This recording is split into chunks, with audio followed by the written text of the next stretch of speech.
Connector radio doctor Mukesh गंभीर आज फिर आपके सम्मुख अपने स्टूडियो में प्रस्तुत।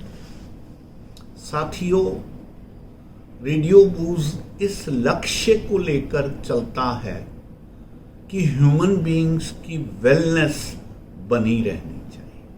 और जब हम वेलनेस की बात करते हैं तो वहां पर फिजिकल लेवल की भी बात करते हैं और मेंटल लेवल की भी बात करते हैं। और इस वेलनेस को मेंटेन करने के लिए क्या प्रयास रहने चाहिए, हम अलग अलग क्षेत्र के एक्सपर्ट्स को अपने रेडियो स्टेशन में बुलाते हैं, उनसे वार्ता करते हैं, अलग अलग तरह से प्रश्न करते हैं, ताकि आप लोगों को ये बात स्पष्ट हो सके कि जीवन में जो भी हमारे उलझाव हैं, जिनसे हमारा जीवन वेलनेस से रुक जाता है, उन सब को हम कैसे इम्प्रूव कर सकते हैं।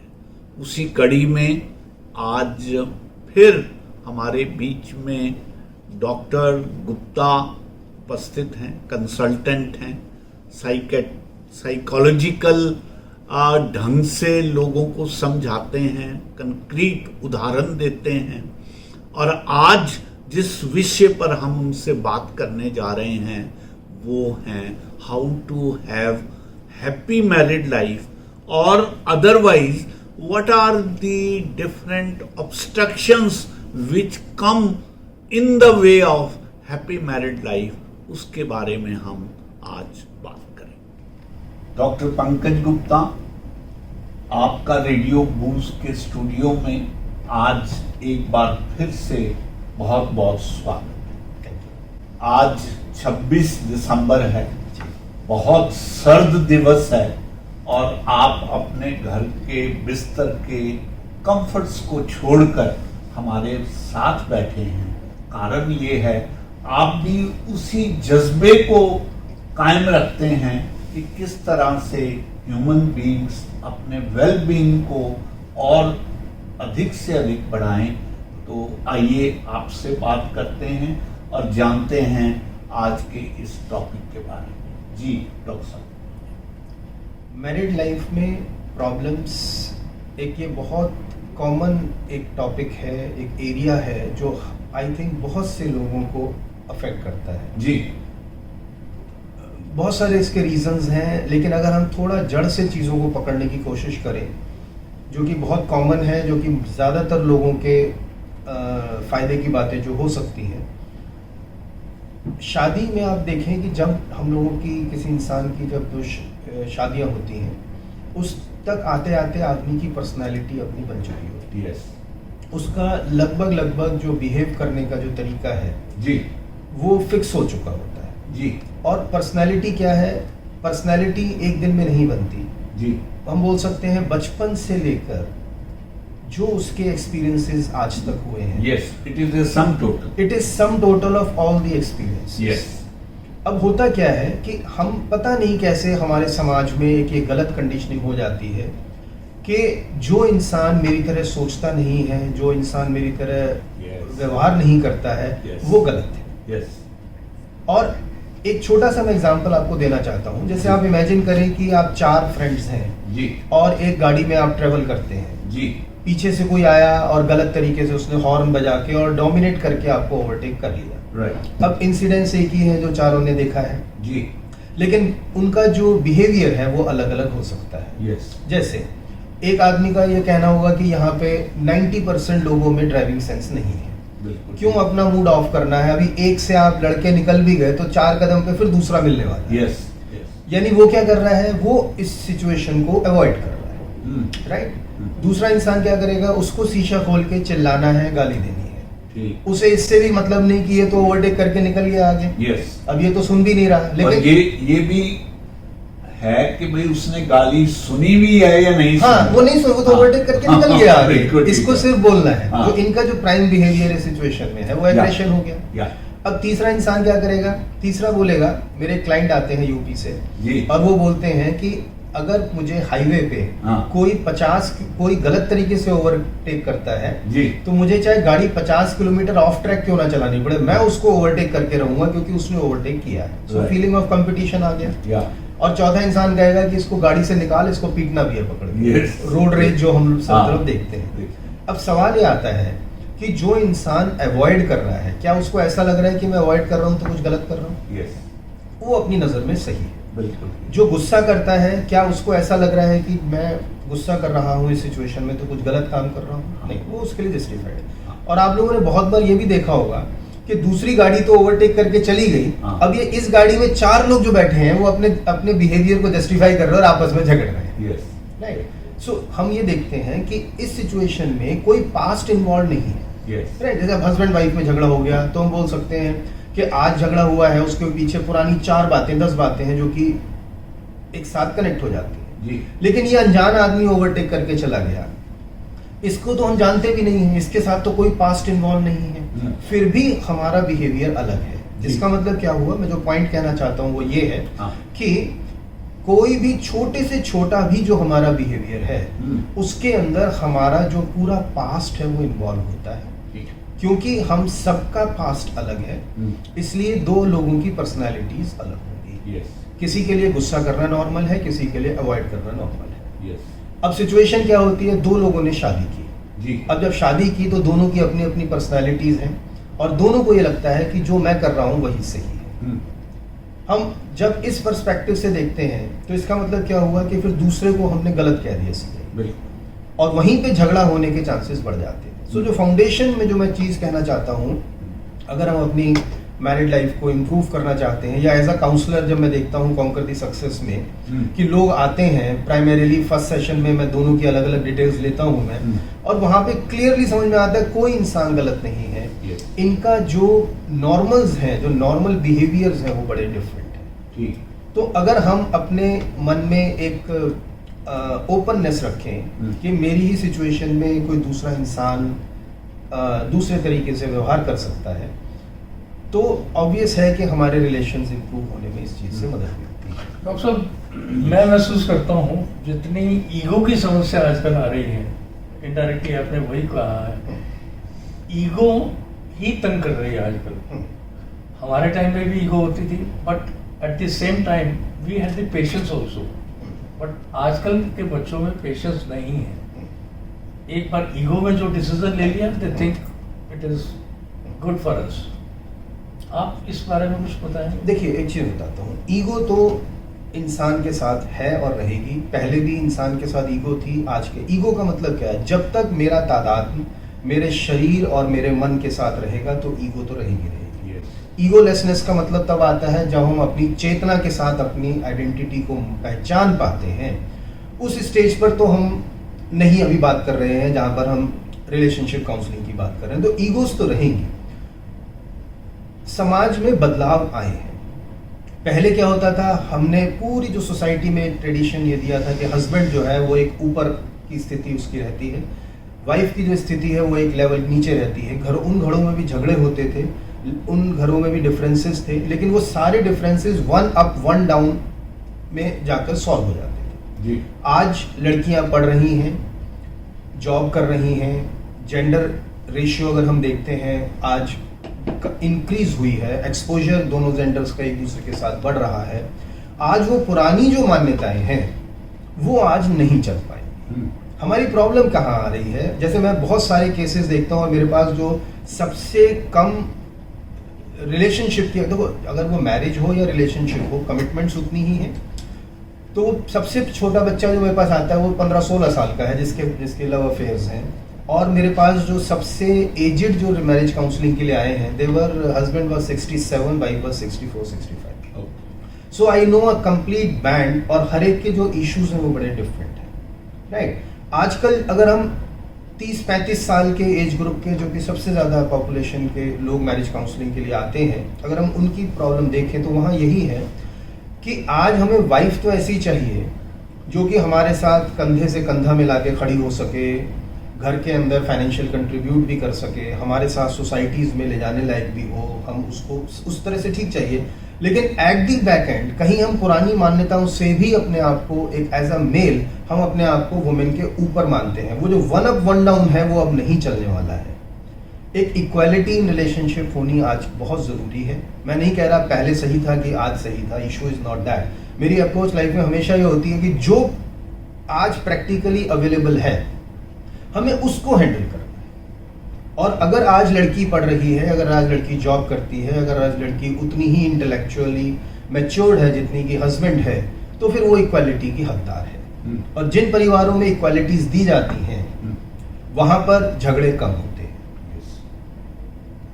तो प्राइमरीली डॉक्टर साहब जो मिस्टर प्रवीण कह रहे हैं कि अगर हस्बैंड वाइफ आपस में ईगो के इश्यूज को रैशनली थ्रैश कर लें, अगर हस्बैंड ये समझे कि एजुकेशन के मामले में ये मेरे से कम नहीं, बिल्कुल राइट, फाइनेंशियली अगर उसकी जॉब से उसकी सैलरी बराबर है या थोड़ी सी कम है, तो इस बात को भी उसको ध्यान में रखना होगा। इस तरह से अगर 8-10 इश्यूज को थ्रैश कर लिया जाए, मैं ये समझता हूं the same principle is applicable on wife as well. Exactly. She must understand कि भाई he is comparatively more handsome than me. He must understand his family background is definitely better than my family. Or so many things, which normally सामने count करने में आ जाती हैं। अगर उनको analyse कर लिया जाए तो मैं ये समझता हूँ कि हस्बैंड वाइफ को आपस में संबंध बिठाने में ज्यादा सहूलियत हो जाती है। बिल्कुल बिल्कुल ठीक बात। मैं कबीर साहब की बात को थोड़ा सा और आगे बढ़ाऊंगा। जो ये बता रहे हैं, एक कंपैरिजन की भावना अगर खत्म हो जाए, जो ये कह रहे हैं कि जी it is not comparison, somebody has to understand, acknowledge that. Yeah. Yes, that is a better word. Somebody has to acknowledge कि yes ये है। फैक्ट्स को तो आप झुठला नहीं सकते ना भाई। दोनों में से एक को सुंदर होना, एक को कम सुंदर होना, दोनों की एक सैलरी कम होनी है। Has to acknowledge somebody. ठीक है तो है। जब आपने शादी करी थी तो ये सोच समझ की करी थी ना। और डॉक्टर साहब एक चीज और आप इस पे भी कमेंट करिएगा। अक्सर हमने देखा है हमारे समाज में कि जिन इश्यूज को लेकर हस्बैंड बहुत कलेश खड़े करते हैं कि भाई मेरी डोमिनेंस को तू चैलेंज कर देती है रिश्तेदारों के सामने, फ्रेंड्स के सामने, धीरे धीरे अगर उसकी वाइफ की सुपीरियरिटी उसमें है तो डॉक्टर साहब एक स्टेज ये आ जाती है कि वो टोटली सरेंडर कर देता है। मतलब फिर ये पोजीशन हो जाती है कि हर ओकेजन पर उसको लगता है मेरी वाइफ बेटर रिप्रेजेंट कर सकती है मुझे या मेरे हाउस को या परिवार को, तो वो छोड़ देता है कि भाई यही देखे, मैं तो जिस तरह से ये कहेगी वैसे। ये बात वो चाहे लिखित और वोकल ढंग से ना कहते हो करते हो, लेकिन अक्सर मैंने देखा है कि आम तौर पर बहुत डोमिनेटिंग हस्बैंड जो शुरू में खूब हो हल्ला मचाते हैं, वक्त के साथ उम्र डलने के साथ वो पूरी पोजीशन जो है वो अपनी वाइफ को वाइस वर्सा हो जाते हैं। ये बहुत इंपॉर्टेंट पॉइंट डॉक्टर साहब आपने रेस किया है। मैं इस पॉइंट पे थोड़ा सा बोलना चाहता हूँ। इस पॉइंट पे जैसा मैंने कहा कि दोनों की अपनी अलग पर्सनालिटीज हैं क्योंकि उनके अपने एक्सपीरियंसेस हैं। यानी ऐसा देखें कि दोनों पर्सनालिटीज की कुछ अपनी स्ट्रेंथ्स हैं, कुछ अपनी वीकनेसेस हैं। जी राइट। अब अगर हम ऐसा माने कि परिवार जो है वो भी तो एक टीम है, उसके भी गोल्स कॉमन हैं, उसको भी अल्टीमेटली वही चीज़ें अचीव करनी है सबको, तो अगर हम उन रिस्पॉन्सिबिलिटीज को बाइफरकेट कर लेते हैं, डिवाइड कर लेते हैं, जिसमें वाइफ ज्यादा स्ट्रांग है एज पर हर पर्सनालिटी, Yes. अगर उन चीजों में वो लीड लेती हैं, हाँ। और जिसमें हस्बैंड ज्यादा मैच्योर्ड है या ज्यादा Yes. स्ट्रांग है उन पर्सनालिटीज अपनी पर्सनालिटी के हिसाब से, वो अगर उसमें लीड लेते हैं तो ये एक तरीके से कॉम्प्लीमेंट्री मॉडल बन जाता है। और Yes. मैं बोलता हूँ प्रॉब्लम का जड़ कहाँ आता है, जब हम एक दूसरे को कॉम्पिटिटिव मॉडल से देखते हैं, एग्जैक्टली, तो हम एक दूसरे की जो डिफरेंसेस हैं उसको काटने की कोशिश करते हैं। यस, और जब हम एक दूसरे को कॉम्प्लीमेंट्री मोड से देखते हैं राइट, तो हम एक बढ़िया टीम बन सकते हैं, एग्जैक्टली, है ना। अब और देखिए, जैसे साइकोलॉजी में हम देखें बहुत तरीके की पर्सनालिटीज की बात होती है, लेकिन हम दो मोटे अगर हम विभाजन देखते हैं, एक एक्सट्रोवर्ट पर्सनालिटी है, एक इंट्रोवर्ट पर्सनालिटी। अब एक्सट्रोवर्ट पर्सनालिटी क्या करेगा, एक्सट्रोवर्ट पर्सनालिटी जो है वो है जो कि मोमेंट टू मोमेंट जिंदा रहते हैं, इस हर क्षण का वो मजा लेते हैं, यानी उनकी पार्टिंग होगी, घूमना फिरना होगा, घर को सजाना होगा, ये एक एक्सट्रोवर्ट की बेसिक पर्सनालिटी है। इंट्रोवर्ट की जो पर्सनालिटी होगी वो क्या होगा, उसकी थिंकिंग टाइप की पर्सनालिटी है, वो प्लानिंग अच्छी कर सकता है, वो फ्यूचर के बारे में सोच सकता है, समझ सकता है, एक्शन बढ़िया तरीके से ले सकता है। अब सवाल ये आता है, क्या घर को सजाना, कुछ पिकनिक जाना, कुछ घूमना फिरना, क्या ये इम्पोर्टेंट नहीं है? ये भी इम्पोर्टेंट है। क्या लाइफ में प्लानिंग करना, चाहे वो फाइनेंशियल प्लानिंग हो, चाहे अपनी ओल्ड एज की प्लानिंग हो, चाहे बच्चों के लिए प्लानिंग हो, चाहे अपनी फाइनेंशियल प्लानिंग हो, क्या इन चीजों की कोई जरूरत नहीं है? इनकी भी जरूरत है।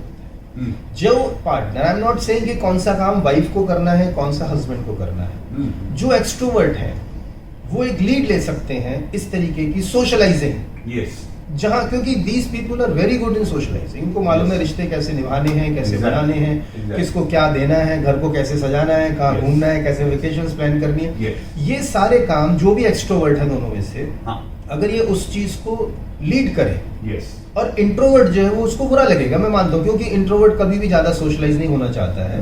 लेकिन ठीक है, अभी अगर सपोज एक पार्टनर लीड लेता है बीइंग एन एक्सट्रोवर्ट, तो दूसरा बंदा उसको फॉलो करेगा, ठीक है अब जो तुमको करना है वो करना है। ठीक है, ना सेकंड थिंग इज, उतना ही इंपॉर्टेंट है कि आप पैसे को सेव करते हैं फ्यूचर के लिए, अपनी ओल्ड एज की नीड्स हैं, फाइनेंशियल बच्चों की ग्रोथ की नीड्स हैं, एक प्लानिंग है जो हमें परिवार में जरूरत है।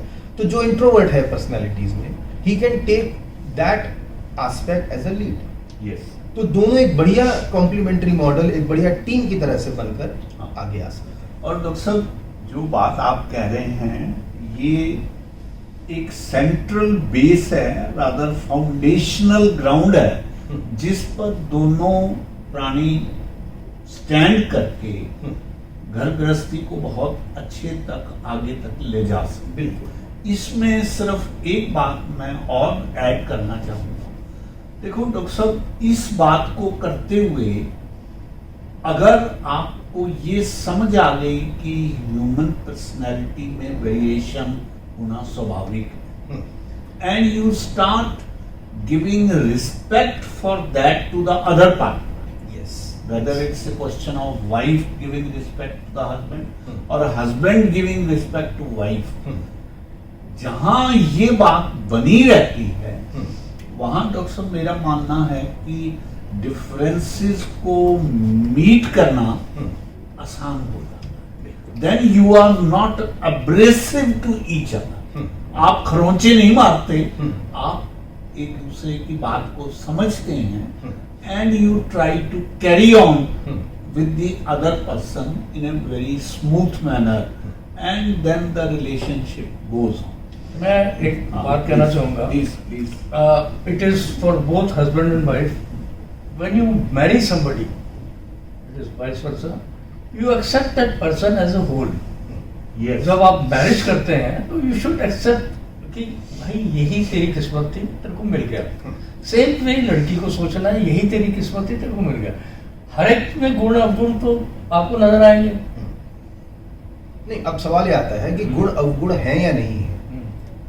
गुण अवगुण भी अगर हमें नजर आते हैं तो भी रिलेशंस ठीक नहीं चलेगा। मैं वही कह रहा हूँ ना, आपको एक्सेप्ट तो करना पड़ेगा ना। नहीं, मैं कुछ और बात कह रहा हूँ। मैं ये कह रहा हूँ, जब तक हमें नजर भी आता है कि इस इंसान में गुण है और इसमें अवगुण है, तो मुझे ये लगेगा कि इसके गुण तो मैं एक्सेप्ट कर लेता हूं, और इसके अवगुणों को एक्सेप्ट करने के लिए मुझे, जो आप बात कह रहे हैं, वो मुझे अपने आप को कंडीशनिंग करना है कि भाई मेरी किस्मत है, इसके अवगुण भी हैं, वो मुझे मानने, मैं वहां पे नहीं बोल रहा हूं, मैं कुछ और कहना चाहता हूं। मेरा पॉइंट सिर्फ ये है, यस, मैं इस चीज को ये कहना चाहता हूं, जब तक मैं दूसरे के इंसान को अवगुण मानूंगा, उसको एक्सेप्ट कैसे कर पाऊंगा? See, I talk things very ground reality things.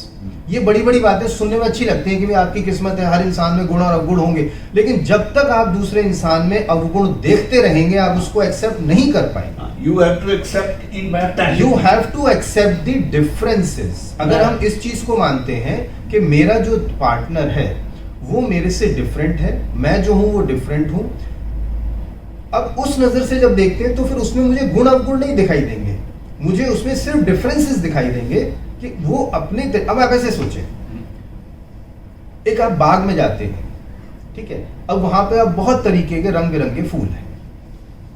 अब अगर गुलाब और चमेली बैठे हैं तो गुलाब ये कहेगा कि जी चमेली के अंदर कुछ गुण हैं, कुछ अवगुण हैं। क्यों? क्योंकि गुलाब अपने नजरिए से चीजों को देख रहा है।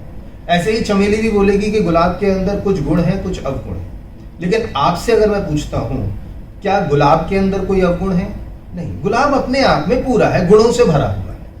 चमेली जो है वो अपने आप में पूरी है, वो चमेली अपनों से भरी है। हमें अवगुण और गुण का मतलब ही यह है कि अब भी मैं अपने ही चश्मे से दूसरे के बिहेवियर को जज कर रहा हूं। आई am saying drop your judging attitude for your partner. आपको उसमें ना कोई गुण दिखाई देंगे, ना आपको उसमें कोई अवगुण दिखाई देंगे। वो एक डिफरेंट है, उसकी सुगंध अलग है, उसकी पर्सनैलिटी अलग है, उसका बिहेव करने का तरीका अलग है।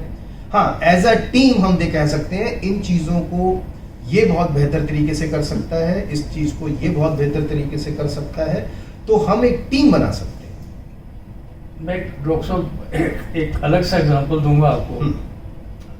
Husband wife got married, husband generally they compare, I am being man, even then I am saying that वो दूसरे की वाइफ को, पड़ोसन को देखते हैं, कहते हैं पड़ोसन बहुत बढ़िया है, दूर से भाई साहब नमस्कार, कैसे हैं आप, बहुत पोलाइट बोलते हैं। धीरे धीरे डिफरेंसेस आने शुरू हो गए and ultimately what happens, you divorce your wife and Mary that lady. Third day से वही अवगुण उसमें नजर आने लग जाते हैं। तो you have to be satisfied, सबसे पहले अपने आप को satisfied. Every individual is same, हर एक की आदत सेम होगी। तो आप कुछ बताएंगे इसके बारे में? चलो एक चीज इस एग्जाम्पल से समझते हैं। अपनी बीवी अच्छी नहीं लगती है, दूसरे की बीवी या दूसरे का हस्बैंड जो है वो ज्यादा अच्छा लगता है। इसको थोड़ा समझते हैं, क्यों दूसरे का पार्टनर जो है हमें ज्यादा अच्छा लगता है? क्योंकि जो दूसरा इंसान है, क्योंकि ये जो पति पत्नी और वो फैक्टर है ना, ये बहुत सारे रिलेशंस को डिस्टर्ब करता है, चाहे वो अफेयर्स हो, चाहे वो मैरिजेस हो। ये जो पति पत्नी के साथ जो वो फैक्टर आता है ना, पर ये वो कुछ तो ला रहा है लाइफ में जो अपना पति या पत्नी नहीं लाते। वो क्या चीज है? और वो है एक नयापन, अ न्यूनेस। तो मैं ये बोलता हूं कि अगर हम अपने रिलेशंस को बढ़िया बना के रखना चाहते हैं, तो अगर हम अपने बीच में एक नयापन लाते रहे, तो हमारे रिलेशन ज्यादा बढ़िया, अच्छे तरीके से चल सकते हैं। हमारी ड्रेसिंग सेंस डिफरेंट हो सकती हैं, हम परफ्यूम्स डिफरेंट यूज कर सकते हैं, हम अपने घर के फर्नीचर को डिफरेंट तरीके, एक नयापन लेकर आना है। आपस में भी जब हम बैठे हैं, अलग अलग तरीके से हम अपना पर्सनल टाइम को स्पेंड कर सकते हैं। Try to bring some newness into your relationship, number 1। Number 2, मैं हमेशा अपने क्लाइंट्स को ये बात बोलता हूं कि प्लीज आप अपने पार्टनर के लिए भी तैयार होइए। होता क्या है, सपोज एक लव मैरिज है, आजकल तो वही है, आजकल तो मोस्टली लव मैरिजेस हैं, तो उसी एग्जाम्पल पर्सपेक्टिव में देखते हैं कि एक लव मैरिज है, एक लड़का एक लड़की दोनों जब एक दूसरे से मिलने के लिए आते हैं, जवान बच्चे हैं, दोनों एक दूसरे मिलने के लिए आते हैं और बहुत अच्छे तरीके से तैयार होकर आते हैं, राइट। दोनों एक दूसरे की तरफ अट्रैक्ट होते हैं, समय अच्छे से बिताते हैं, डिसाइड हो गया, अब शादी हो गई। शादी होने के बाद हम जब भी तैयार होते हैं, बाहर जाने के लिए तैयार होते हैं, हम कभी भी अपने पार्टनर के साथ रहने के लिए तैयार नहीं होते। Very pertinent point. अब जो पड़ोसन है ना, उसको मैं जब भी देखता हूँ बढ़िया सुंदर दिखाई देती है, या एक लेडी जो है जब वो अपने पड़ोसी को देखती है वो हमेशा उसको हैंडसम दिखाई देता है। क्यों? क्योंकि वो जब हैंडसम नहीं होता, जब तैयार नहीं है, चाहे हस्बैंड हो या वाइफ हो, तब वो घर के अंदर रहते हैं। सो पॉइंट इज कि हम कुछ उन चीजों से सीख सकते हैं कि ये वो जो फैक्टर है पति पत्नी और वो वाला है, ये वो क्या चीज है जो लाइफ में ला रही है, और अगर हम उन चीजों को अपने ही रिलेशनशिप में अगर हम उसको लेकर आते हैं, इंक्लूड करते हैं, तो ऑब्वियस है कि हमारे रिलेशन ज्यादा बेटर बन सकते हैं। मैं इन बिटवीन एक बात याद आ गई, मैं अपने दर्शकों से अपील करूंगा, हस्बैंड वाइफ के रिलेशन के ऊपर कृपया एक पुरानी पिक्चर आविष्कार देखें। राजेश खन्ना की मुकेश आविष्कार थे दैट, जो डॉक्टर साहब आप बात कह रहे हैं, okay, that movie suggest whole of this thing. Okay, Rajesh Khanna, Sharmila Tagore की पिक्चर है आविष्कार, कृपया मेरी रिक्वेस्ट पे जरूर देखिए। ठीक। अगर आप अपने रिश्ते सुधारना चाहते हैं तो आप उसको देखिए। This is effectual, this is what doctor हाँ, डॉक्टर साहब ने यही कहा, मेरे को तभी ध्यान आया कि तो डॉक्टर साहब, आज के दौर में कितने ऐसे इश्यूज आपके पास आते हैं जहां पर हस्बैंड वाइफ के रिलेशनशिप में स्ट्रेनमेंट है। एक तो होती है स्टेज जहां डाइवोर्स हो जाते हैं, एक स्टेज है जहां it is a pre divorce stage. Estrangement तो दोनों महसूस कर रहे हैं, लेकिन दोनों निवारण भी चाहते हैं। ऐसे भी इश्यूज आते हैं आपके पास? ऐसे इश्यूज आते हैं। और मैं ये बोलता हूँ कि मेरे पास जो साल भर में जो मेरे पास टोटल काउंसलिंग के केसेस आते हैं, उसमें से करीब 40% जो है वो रिलेशनशिप केसेस हैं। और उस 40% में 80% जो है उसमें से सिर्फ एक ही पार्टनर आता है, दोनों नहीं आते हैं। प्रॉब्लम दोनों जगह है। लेकिन एक ही पार्टनर जो समझदार है अपने रिलेशनशिप में, उसको लगता है कि अगर हमारा रिलेशन स्ट्रेन्ड है तो हमें एक एक्सटर्नल हेल्प लेने की जरूरत है। तो 80% केसेस में सिर्फ एक ही पार्टनर आता है, लेकिन 20% केसेस ऐसे हैं जिसमें कि दोनों पार्टनर्स आते हैं। अच्छा डॉक्टर साहब, जो 80% आपके पास आते हैं उनमें मैं बीच में एक बात कहना चाहता हूँ, उनमें मेल्स ज्यादा हाँ, हैं? मैं यही सवाल मेरा था। Okay, I would say ratio females की ज्यादा है, जो कि अकेले आते हैं, दूसरा पार्टनर नहीं आ रहा है। तो निवारण भी वही चाहती हैं लेडीज। हाँ, और जो आ रहा है वही चाहता वही है जो आ रहा है वही चाहता है, वही चाहता है। तो दैट एड सजेस्ट कि मेन आर मेन। नहीं, ऐसा नहीं है एक्चुअली, ऐसा नहीं है। ये पर्सनैलिटी पे डिपेंड करता है। यस, जो भी एक्सट्रोवर्ट होंगे, एक्सट्रोवर्ट्स जो लोग होते हैं ना, उनको सलाह देना भी अच्छा लगता है और दूसरों से सलाह लेना भी अच्छा लगता है। तो दोनों पार्टनर्स में जो एक्सट्रोवर्ट होता है वही वो आता है। एक और बात बताइए, क्योंकि what we are talking is on the basis of the empirical study, various clients who come to you. तो डॉक्टर साहब, कई do you think ये कंसल्टेशन काम भी करती है? बिल्कुल काम करती है, बिल्कुल काम करती है। कैसे काम करती है? देखिए, मैं हमेशा बोलता हूँ कि मेरे काउंसलिंग करने से आपकी लाइफ में कुछ बदलने वाला नहीं है। यस,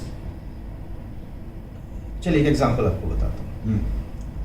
4-5 साल पुराना केस है जी, और उसमें हस्बैंड कभी मेरे पास नहीं आए, सिर्फ वाइफ आई काउंसलिंग के लिए। राइट। और उन्होंने बताया कि जो हस्बैंड हैं उनका एग्रेशन बहुत ज़्यादा है, और वो फिजिकल अब्यूज़ भी करते हैं, मतलब गाली गलौज तो है ही है, लेकिन मारना पीटना भी उनका रहता है।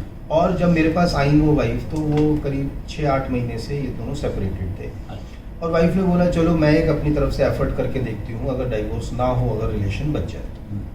अब वो जब यहाँ पर आई मेरे पास, तो मैंने उनको एक चीज़ पूछा कि आपके हस्बैंड जो है पढ़े लिखे हैं? कह रही हाँ, वो किसी एक बैंकिंग ऑर्गेनाइजेशन में अच्छी सीनियर पोजीशन पर काम करते हैं। ओके, तो इसका मतलब वो मेंटली रिटार्डेड तो नहीं है।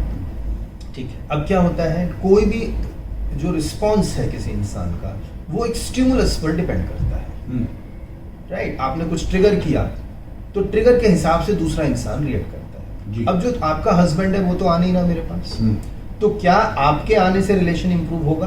बिल्कुल होगा। कैसे होगा? आप ऐसे सोचो कि आपके किसी एक स्टिमुलस पर, आपके किसी एक ट्रिगर पर हस्बैंड का जो एग्रेशन इशू है वो इतना ज्यादा होता है कि वो आपकी पिटाई भी कर देते हैं। राइट। कोई दूसरा इंसान होता, हो सकता है वो पिटाई नहीं करता, वो चिल्लाता। कोई तीसरा इंसान होता, हो सकता है गुस्से में वो शांत हो जाता। लेकिन जिस बात को आप ट्रिगर करती हैं और सामने वाले को गुस्सा आता है, क्या अगर हम उस बात को ही चेंज कर लें अपने बिहेवियर से, तो क्या उसका रिस्पॉन्स चेंज नहीं होगा? बिल्कुल होता है।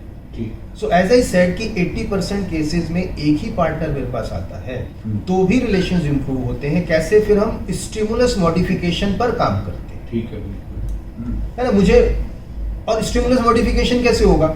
जैसे मैं अभी हम लोग पहले बात कर रहे थे कि मेरे लिए जो मेरी पर्सनैलिटी के हिसाब से जो मुझे ठीक लगता है मैं उसी को सही मानता हूँ। जो मेरे से डिफरेंट बिहेव करता है वो मुझे लगता है वो गलत है। Yes. जब हम अपने नेचुरल बिहेवियर को समझते हैं, अपने पार्टनर के नेचुरल बिहेवियर को समझते हैं, उनके डिफरेंसेस के साथ कैसे कोप अप करना है, जब उन चीज़ों को समझते हैं तो ऑब्वियस है हमारे ट्रिगर्स कम होते हैं।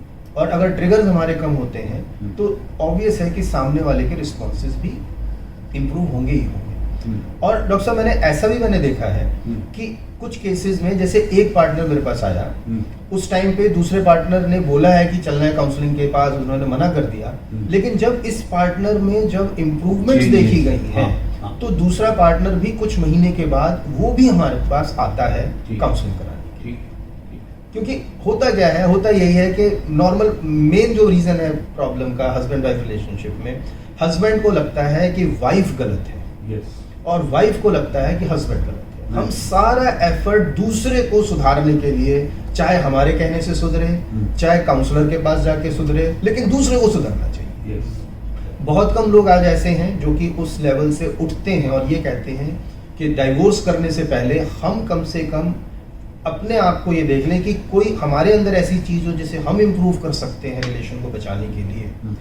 वही लोग हैं जो कि इंडिविजुअली आते हैं और रिलेशंस इंप्रूव भी होते हैं और बहुत बार उनके पार्टनर्स आ भी जाते हैं। I agree, that is the first condition.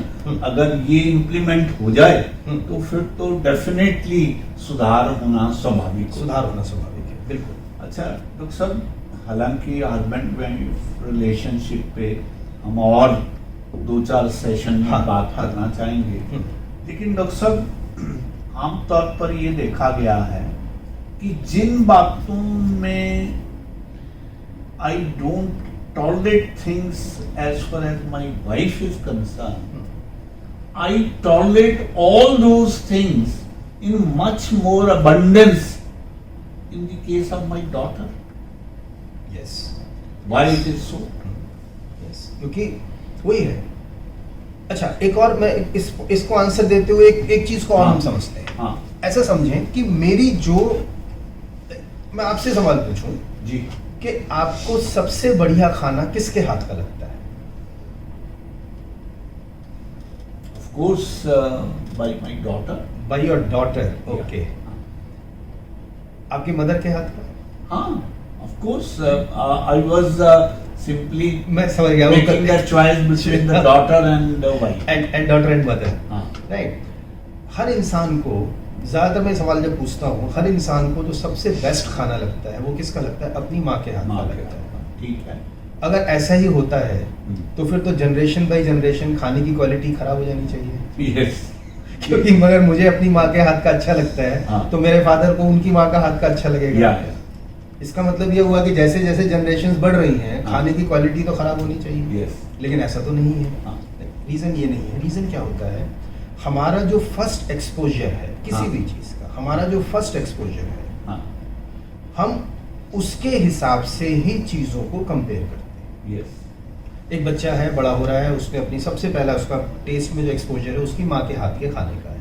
अब जो खाना उसको उसकी माँ के हाथ के खाने से मिलता जुलता लगेगा वो उस खाने को अच्छा कहेगा, जो उसको अच्छा नहीं लगेगा वो उसको गलत कहेगा। राइट? यानी but concept which I am trying to give is कि जो फर्स्ट एक्सपोजर है हमारा, वही बेसलाइन, वही एक बेंचमार्क बन जाता है। बिल्कुल ठीक। राइट। अब आते हैं हस्बैंड वाइफ रिलेशनशिप में, जो आपने क्वेश्चन कहा। अब मैं आपसे कहूं कि वाइफ को कैसे बिहेव करना चाहिए, हस्बैंड को कैसे बिहेव करना चाहिए, इसका फर्स्ट एक्सपोजर क्या आता है? क्या मेरा बेंचमार्क है? कौन है जो मेरे बेंचमार्क को सेट करता है? और वो है, मैंने अपने पेरेंट्स को देखा है। अगर मैं एज अ मेल बात करता हूँ तो जो मेरी मदर का बिहेवियर घर में रहा है मेरे लिए वही एक आइडियल वाइफ का बिहेवियर है। राइट। एक लड़की जब अपने मदर फादर को बढ़ता हुआ देखती है, वो ये देखती है कि उसके फादर का जो बिहेवियर रहा है उसके लिए वही एक आइडियल हस्बैंड का रिलेशन माना जाता है, क्योंकि उसका जो फर्स्ट एक्सपोजर है, उसका जो बेंचमार्क है, उसकी जो यार्ड स्टिक है, वो वहीं से सेट होती है। राइट। अब क्या होता है, जब दूसरा पार्टनर आता है, वो ज़रूरी नहीं, जैसे मैंने कहा कि वो उसकी पर्सनैलिटी अलग होगी। अब जब उसकी पर्सनैलिटी अलग होगी तो ऑब्वियसली अब क्या होगा, हमें वो चीज़ें गलत लगेंगी, क्योंकि अगर मेरी वाइफ मेरी मदर जैसे बिहेव नहीं करती या किसी का हस्बैंड उसके फादर जैसा बिहेव नहीं करता, तो ऑब्वियस है कि उसको अपना पार्टनर गलत लगेगा। Yes, right. और ये बहुत बार ये देखा जाता है कि हर लड़की अपने हस्बैंड में अपनी फादरली फिगर ढूंढती है। यस, हर इन लड़का अपनी वाइफ में अपनी मदर की क्वालिटीज ही ढूंढता है। या अब ये हो गया जो मैं नॉर्मल आपको मैंने Yes. बता दिया इस तरीके से, ये प्रॉब्लम का सिचुएशन सारी हमने समझ ली। अब इसका सॉल्यूशन कहाँ है? सॉल्यूशन ये है कि अब हमें थोड़ा ये देखना है कि अगर मैं अपनी मदर को एक आइडियल वाइफ मान के चल रहा हूँ तो वो मेरे से कम 25-30 साल पहले की बात है। ठीक, अगर एक लड़की अपने फादर को एज एन आइडियल हस्बैंड मान के चलती है तो वो कम से कम 25-30 साल पहले की बात है। ठीक, इन 30 सालों में ये समाज में बहुत सी डेवलपमेंट्स आई हैं। यस, टेक्नोलॉजिकल डेवलपमेंट्स आई हैं, इंटेलेक्चुअल डेवलपमेंट्स आई हैं। आज मेरी वाइफ मेरी मदर से बहुत ज़्यादा इंटेलेक्चुअली डेवलप्ड है। ठीक, आज किसी लेडी का हस्बैंड जो है उसके फादर से बहुत ज़्यादा इंटेलेक्चुअली डेवलप्ड है। राइट, हमारा जो वर्क लेवल पर जो स्ट्रेस लेवल आया है, हमारे पेरेंट्स का जो लेवल ऑफ स्ट्रेस था, आज हमारा जो स्ट्रेस है वो कहीं ज़्यादा है, और हमारे आने वाले बच्चों का स्ट्रेस लेवल जो है वो कहीं ज़्यादा है। जेंडर एक्सपोजर जो है वो जितना हमारे पेरेंट्स के टाइम पर था, आज उससे कई गुना ज़्यादा हुआ है। ठीक है, तो आप देखिए, तो सोशल लेवल पर, इंटेलेक्चुअल लेवल पर, फिजिकल लेवल पर, फाइनेंशियल लेवल पर, इंडिपेंडेंस लेवल पर, हर लेवल पर इन 25 सालों के अंदर बहुत से बदलाव आए हैं। राइट, अगर मैं अपना वही बेंचमार्क रखूंगा तो मुझे अपना पार्टनर हमेशा गलत लगेगा। ठीक है, अब आपको अपना बेंचमार्क बदलना पड़ेगा। यस, अगर दोनों में से एक इंसान भी अपना बेंचमार्क बदलने को तैयार होता है यस, तो रिलेशनशिप काफी हद तक इंप्रूव हो जाती है। बिल्कुल ठीक है। तो साथियों, डॉक्टर पंकज गुप्ता से बात करते हुए हमने हस्बैंड वाइफ के रिलेशनशिप के डिफरेंट शेड्स को समझने का प्रयास किया। सच्चाई तो ये है, ये रिलेशनशिप इतना सजीव और इतना पुराना भी है कि इसके सभी शेड्स को समझना आसान नहीं है, लेकिन गलतियां भी होती हैं, सुधार भी होते हैं, और बहुत अच्छे ढंग से प्रयास भी किए जाते हैं कि अंततः आपस में रिलेशनशिप में एक तारतम्यता, एक साम्यक स्थिति बनी रहे। और मैं ये समझता हूँ कि डॉक्टर पंकज गुप्ता से इन डिफरेंट शेड्स पे बात करने का बहुत स्कोप अभी बचा है। आप अपने प्रश्न हमें भेज सकते हैं, हमारे व्हाट्सएप पे हमें सूचित कर सकते हैं। आपके बिहाफ पर अगर आप चाहेंगे हम आपका नाम लेकर पूछेंगे, और अगर आप चाहेंगे कि आपका नाम ना लिया जाए तो हम बिना नाम के भी आपसे पूछेंगे। तो आज हम डॉक्टर पंकज गुप्ता का यही आभार व्यक्त करते हैं, और आने वाले एपिसोड में इसी हस्बैंड वाइफ के रिलेशनशिप पे हम फिर से बात करेंगे। इन शब्दों के साथ डॉक्टर साहब आपका बहुत बहुत धन्यवाद। प्रवीण जी, आपका बहुत बहुत शुक्रिया, और हम अपने श्रोताओं का भी आभार व्यक्त करते हैं। धन्यवाद।